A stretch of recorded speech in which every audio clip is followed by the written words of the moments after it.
महाशिव पुराण दिन 2। कलयुग में शिव पुराण श्रवण का महात्म्य। पापी ब्राह्मण देवराज का अद्भुत उद्धार। एक समय नैमिषारण्य की पवित्र भूमि पर अनेक महान ऋषि मुनि एकत्र होकर बैठे थे। चारों ओर वेद मंत्रों की ध्वनि गूंज रही थी। हवन कुंड से उठती पवित्र अग्नि वातावरण को दिव्य बना रहे थे। सभी ऋषि संसार के कल्याण के विषय में चिंतन कर रहे थे। उन सबके मध्य विराजमान थे सूत जी महाराज, जिन्होंने वेद पुराण और समस्त शास्त्रों का गहन ज्ञान प्राप्त किया था। तभी शौनक आदि ऋषियों ने विनम्र होकर कहा, हे सूत जी महाराज, कलयुग में मनुष्य पाप में डूब चुका है। उसका मन धर्म से हटकर लोभ, मोह, क्रोध और अहंकार में फंस गया है। ऐसे समय में कौन सा उपाय मनुष्य को पापों से मुक्त कर सकता है? कौन सी कथा ऐसी है जिसके श्रवण मात्र से जीव का उद्धार हो जाए? सूत जी बोले, हे मुनिये, भगवान शिव की कथा इस कलयुग का सबसे बड़ा सहारा है। जो मनुष्य श्रद्धा से शिव पुराण का श्रवण करता है, उसके बड़े बड़े पाप भी नष्ट हो जाते हैं। अब मैं तुम्हें एक ऐसी कथा सुनाता हूँ जो शिव कथा की महिमा को सिद्ध करता है। बहुत समय पहले किरात नगर में देवराज नाम का एक ब्राह्मण रहता था। जन्म से ब्राह्मण होने के बावजूद वह अत्यंत पापी और दुराचारी था। उसने वेदों का अध्ययन छोड़ दिया था। संध्या बदन, जप तप, पूजा सब त्याग दिया था। उसका मन केवल कमाने में लगा रहता था, लेकिन वह धन भी छल कपट से कमाता था। वह लोगों को झूठ बोलकर ठगता, गरीबों का धन हड़प लेता, विश्वास करने वालों को धोखा देता। धीरे धीरे उसका हृदय कठोर हो गया। उसने ना धर्म की चिंता थी, ना भगवान का भय।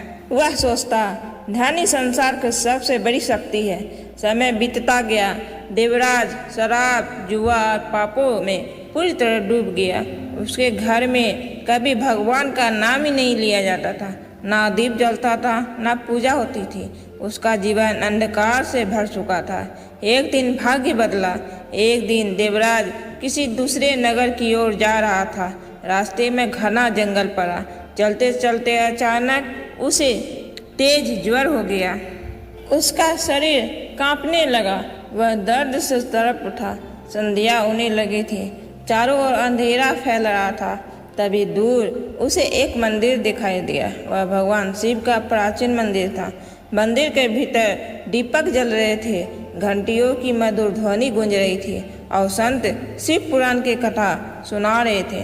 देवराज किसी प्रकार वहां पहुंचा और मंदिर में एक कोने में बैठ गया। कथावाचक कह रहे थे, महादेव इतने दयालु हैं कि यदि सबसे बड़ा पापी भी सच्चे मन में उनका नाम ले तो भगवान शिव उसे भी अपना लेते हैं। देवराज यह सुनकर चौंक गया।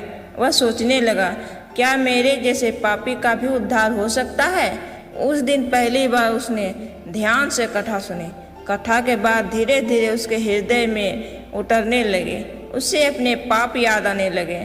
उसे वे गरीब याद आए जिनका धन उसने छीना था। उसे वे लोग याद आए जिनका विश्वास उसने तोड़ा था। उसकी आंखों से आंसू बहने लगे। भीतर का परिवर्तन दिन बीतते गए। देवराज का ज्वर कम नहीं हुआ। वह मंदिर में ही रहने लगा। हर दिन में वह शिव पुराण की कथा सुनता। धीरे धीरे उसका मन बदलने लगा। अब उसे धन का अहंकार नहीं था। अब उसे अपने पाप दिखाई देने लगे थे। वह साधुओं की सेवा करने लगा। मंदिर की सफाई करता, दीप जलाता, भक्तों को जल पिलाता। उसके भीतर पहली बार शांति का जन्म हुआ, लेकिन उसका शरीर लगातार कमजोर होता जा रहा था। 1 महीने तक निरंतर कथा सुनते सुनते उसका हृदय पूरी तरह बदल चुका था। एक रात उसका ज्वर अत्यंत बढ़ गया। सांस टूटने लगे। वह शिवलिंग के सामने लेटा हुआ था। उसकी आंखों में आंसू थे। कंपित आवाज में वह बोला, महादेव, मैंने जीवन भर केवल पाप किए। मैंने लोगों को दुख दिया, धर्म का अपमान किया, लेकिन अब आपकी शरण में हूँ। यदि संभव हो तो मुझे क्षमा कर दीजिए। इतना कहकर उसने हर हर महादेव कहा और उसके प्राण निकल गए। देवराज की मृत्यु होते ही वातावरण अचानक बदल गया। भयानक स्वर सुनाई देने लगा। कुछ ही क्षणों में यमराज के दूत वहां प्रकट हुए। उनका रूप अत्यंत डरावना था। आंखें अंगारों की तरह लाल थी, हाथों में लोहे के पास थे। वे गरज के बोले, ये बड़ा पापी है, इसे तुरंत यमलोक ले चलो। उन्होंने देवराज की आत्मा को बांध लिया। देवराज भय से कांप उठा। उसे अपने सारे पाप याद आने लगे। वह डर से चिल्लाने लगा, मुझे बचाओ, मुझे बचाओ। लेकिन यमदूत उसे घसीटते हुए ले जाने लगे। उसी समय अचानक मंदिर दिव्य प्रकाश से भर गया। आकाश में डमरू की ध्वनि गूंज उठी। पूरा वातावरण हर हर महादेव के जय घोष से कांपने लगे। तभी भगवान शिव के दिव्य गण वहां प्रकट हुए। उनके शरीर पर भस्म लगी थे। वे अत्यंत तेजस्वी थे। उनकी आंखों में रुद्र जैसा तेज था। उन्हें देखकर यमदूत भी भयभीत हो उठे। शिवगणों ने क्रोधित स्वर में कहा, देवराज को छोड़ दो। यमदूत बोले, यह पापी है, इसने जीवन भर अधर्म किया है, इस पर हमारा अधिकार है। शिवगण बोले, हाँ, इसने पाप किए थे, लेकिन अंतिम समय में इसने शिव पुराण का श्रवण किया, पश्चाताप किया और महादेव का नाम लिया। अब यह शिव का भक्त है। यमदूत बोले, क्या केवल कथा सुन लेने से इसके सारे पाप समाप्त हो गए? तब शिवगण बोले, तुम महादेव की कृपा को नहीं जानते। जो मनुष्य सच्चे मन से भगवान शिव की शरण में आ जाए, उसका अतीत नहीं देखा जाता। यमदूत देवराज को छोड़ने को तैयार नहीं थे। उन्होंने कहा, यदि हर पापी ऐसे ही बच जाएगा तो न्याय कैसे होगा? तभी शिवगणों का तेज और बढ़ गया। उन्होंने कहा, महादेव न्याय भी है और करुणा भी। जो व्यक्ति अंतिम समय में सच्चे हृदय से पश्चाताप करे, उसे शिव क्षमा कर देते हैं। इसके बाद दोनों पक्षों में संघर्ष शुरू हो गया। यमदूतों ने अपने पास उठाए, लेकिन शिवगणों के तेज के सामने टिक ना सके। कुछ ही क्षणों में शिवगणों ने उन्हें पीछे हटा दिया। उन्होंने देवराज के बंधन काट दिए। तुरंत आकाश से एक दिव्य विमान उतरा। उस विमान से दिव्य सुगंध आ रही थी। चारों ओर प्रकाश फैल गया। शिवगण बोले, देवराज, अब तुम महादेव के धाम चलो। देवराज आश्चर्य से भर गया।